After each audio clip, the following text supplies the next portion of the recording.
Hello students, ये है chemistry का क्वेश्चन जो कि नीट 2024 में पूछा गया। ये क्वेश्चन स्पष्ट दिख नहीं रहा था, इसलिए सेम क्वेश्चन को मैंने नीचे टाइप कर दिया है ना।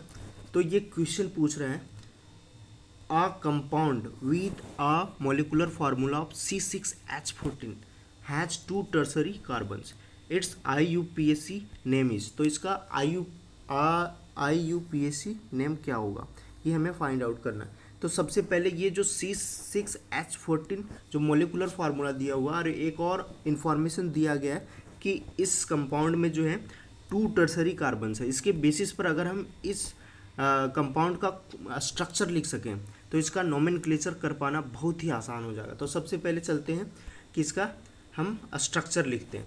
तो स्ट्रक्चर कैसे लिखेंगे, 6 कार्बन है टोटल, उसमें 2 टर्सरी कार्बन होना चाहिए। ये कार्बन हो गया, ये एक कार्बन तो एक कार्बन से ऑलरेडी जुड़ा हुआ है, अब इसमें 2 और कार्बन जोड़ना होगा और इसमें भी 2 और, तो ये जो कार्बन है दोनों कार्बन टर्सरी कार्बन हो जाएंगे, है ना। तो इसका स्ट्रक्चर कैसे लिखेंगे, ये 1 2, ये 2 कार्बन लिख दिया, फिर इधर एक कार्बन और फिर इधर एक कार्बन ऐड करते हैं, फिर इधर एक कार्बन, फिर इधर एक कार्बन ऐड कर देते हैं।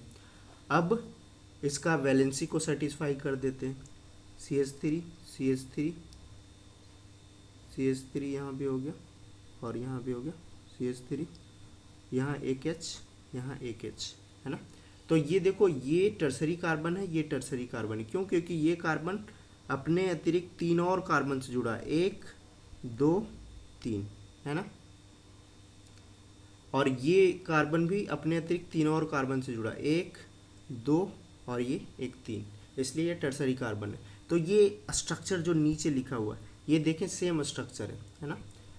ये दोनों कार्बन टर्सरी कार्बन है क्योंकि ये दोनों कार्बन अपने अतिरिक्त 3 और कार्बन से जुड़े हैं, 1 2 3, और ये भी कार्बन अपने अतिरिक्त 3 और कार्बन से जुड़ा हुआ है, 1 2 3। तो ये दोनों टर्सरी कार्बन हो गए।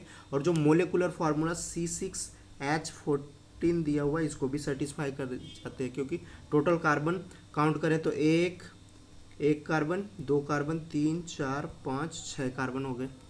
और हाइड्रोजन की बात करें तो 3 3 6 और 1 7 8 और 3 11 और 3 14, टोटल 14 कार्बन्स हो जाते हैं।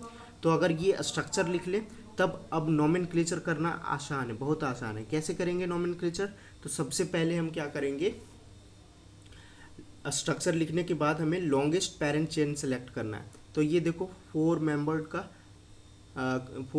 मेंबर कार्बन चेन है इसमें, है ना, और ये लॉन्गेस्ट चेन है, लॉन्गेस्ट कार्बन चेन है, 4 मेंबर्ड लॉन्गेस्ट कार्बन चेन है, इसलिए ये पेरेंट चेन हो जाएगा।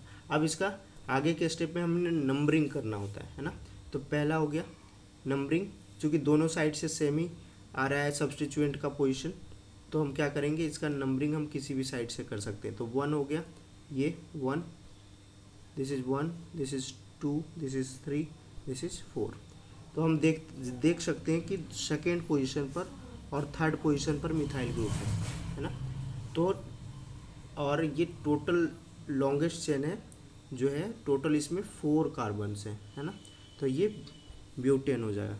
तो इसका करेक्ट नेम हो जाएगा 2 3, और 2 बार मिथाइल है इसलिए डाई मिथाइल और ब्यूटेन। तो करेक्ट आंसर क्या हो जाएगा इसका, 2 3 डाई मिथाइल ब्यूटेन, यानी option number first is the correct answer. All the best.